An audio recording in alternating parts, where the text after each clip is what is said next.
ଜୟଗୁରୁ ନିଗମ ଉପଦେଶ ଭାରତୀୟ ଆଦର୍ଶ ଛାତ୍ରମାନଙ୍କ ପ୍ରତି। ଆମ ଦେଶରେ ଲୋକେ ଏହି 200 ବର୍ଷ ଧରି ବୈଦେଶିକ ଶିକ୍ଷା ପାଇ ମଧ୍ୟ ଶତକଡ଼ା 90 ଜଣ ମୂର୍ଖ ହୋଇ ରହିଛନ୍ତି।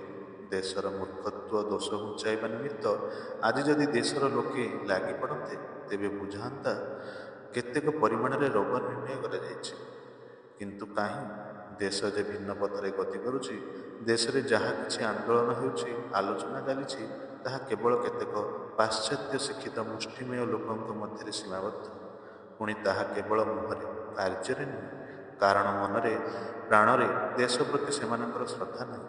ସେମାନେ ଦେଶର ଋଷି ନିର୍ଦ୍ଦିଷ୍ଟ କୌଣସି ପ୍ରକାର ଆଚାର ଅନୁଷ୍ଠାନ ପ୍ରତି ଶ୍ରଦ୍ଧା ସମ୍ପନ୍ନ ନୁହନ୍ତି। ପାଶ୍ଚାତ୍ୟ ଶିକ୍ଷିତ ଖୁବ୍ କମ୍ ଲୋକଙ୍କ ମଧ୍ୟରେ ଋଷିମାନଙ୍କ ପନ୍ଥା ଅନୁସରଣ କରିବା ଅଥବା ସେମାନଙ୍କ ପ୍ରଦର୍ଶିତ ସତ୍ୟର ଅନୁଶୀଳନ କରିବାର ଦେଖାଯାଏ। ତେଣୁ ବର୍ତ୍ତମାନ ଶିକ୍ଷାରେ ଶିକ୍ଷିତ ଲୋକଙ୍କ ଦ୍ୱାରା ଆମ ଦେଶର ପ୍ରକୃତ କାର୍ଯ୍ୟ ସାଧିତ ହେବ ନାହିଁ। ପ୍ରାଚୀନ ଆଦର୍ଶ ଅନୁଯାୟୀ ଜୀବନଯାପନକାରୀ ସାଧୁ ହୃଦୟ ବ୍ୟକ୍ତିମାନେ ହିଁ ଆମମାନଙ୍କ ପ୍ରକୃତ ଆଦର୍ଶ। ଶିକ୍ଷା ପ୍ରତିଷ୍ଠାନଗୁଡ଼ିକର ଏମାନେ ହିଁ ଏକମାତ୍ର ଯୋଗ୍ୟ ଆଚାର୍ଯ୍ୟ ବା ଗୁରୁ।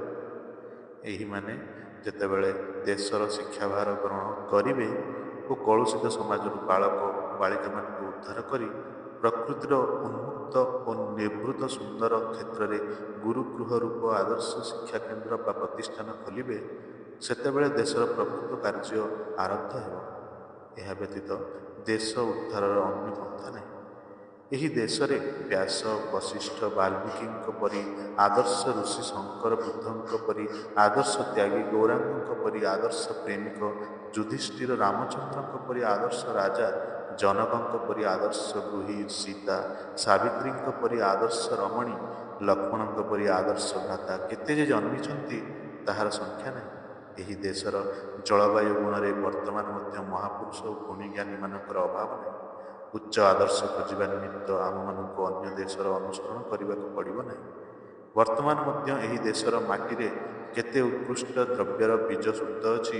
ଅନୁକୂଳ ଜଳବାୟୁ ପାଇଲେ ସେଥିରେ ଅଙ୍କୁରୋଦ୍ଗମ ହେବ। ସେଗୁଡ଼ିକ କାର୍ଯ୍ୟରେ ପରିଣତ କରିବାକୁ ଚେଷ୍ଟା କରିବାକୁ ଆବଶ୍ୟକ। ଏକମାତ୍ର ଶିକ୍ଷା ଗୁଣରେ ଏ ଦେଶ ଉନ୍ନତ ହୋଇଥିଲା। ପୁଣି ସେହି ଶିକ୍ଷା ଦ୍ୱାରା ଦେଶକୁ ଉଦ୍ଧାର କରିବାକୁ ହେବ। ଦେଶରେ ଶିକ୍ଷାର ଏକାନ୍ତ ଆବଶ୍ୟକ। ଅମୁକ ନିଶ୍ଚେଷ୍ଟ ରହିଛନ୍ତି, ଅମୁକ ବିପଦଗାମୀ ହେଉଛନ୍ତି, ଅମୁକଙ୍କର ଦୋଷରୁ ଦେଶରେ ଏହି ଅବସ୍ଥା ହେଲା ଇତ୍ୟାଦି କଥା କେବଳ କହି ବୁଲିଲେ ଊର୍ଦ୍ଧ୍ୱକୁ ନିଷ୍ଠିବନ ନିକ୍ଷେପ କଲା ପରି ହେବ। ତାହା ଆସି ନିଜ ଦେହରେ ପଡ଼ିବ ସିନା। ସୁତରାଂ ଏପରି କଳହରେ କାଳକ୍ଷେପଣ ନ କରି ଆମେମାନେ ଏକ ସମ୍ମିଳିତ କର୍ମରେ ପ୍ରବୃତ୍ତ ହେବା ଦରକାର। ଦେଶରେ ଯେତେବେଳେ ଶିକ୍ଷାର ଅଭାବ ହିଁ ପ୍ରକୃତ ରୋଗ, ସେତେବେଳେ ଏହି ରୋଗ ନିରାକରଣ କରିବା ନିମିତ୍ତ ସମସ୍ତଙ୍କର ସମବେତ ଭାବରେ ଦୃଷ୍ଟି ଦେବା ଆବଶ୍ୟକ।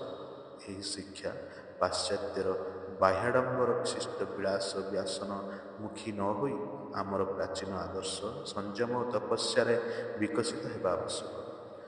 ଏହିପରି ହେଲେ ଯାଇ ଆମେମାନେ ପୁଣି ମନୁଷ୍ୟ ହୋଇଉଠିବା। ପୁନରାୟ ଦେବତାଙ୍କ ଦେଶରେ ଦେବଚରିତ୍ର ଫୁଟି ଉଠିବ। ଏହି ଦେଶ ଜଗତର ଆଦର୍ଶ ଥିଲା। ପୁଣି ଏହାକୁ ଆଦର୍ଶ କରିବାକୁ ପଡ଼ିବ। ପାଶ୍ଚାତ୍ୟର ମିଥ୍ୟାଭ୍ରାନ୍ତିର ଅନୁସରଣ କରି ନୁହେଁ, ସତ୍ୟର ଅନୁସରଣରେ ବୀର୍ଯ୍ୟ ଲାଭ କରି। ଜୟଗୁରୁ ନିଗମ ଉପଦେଶ। ଜୟଗୁରୁ।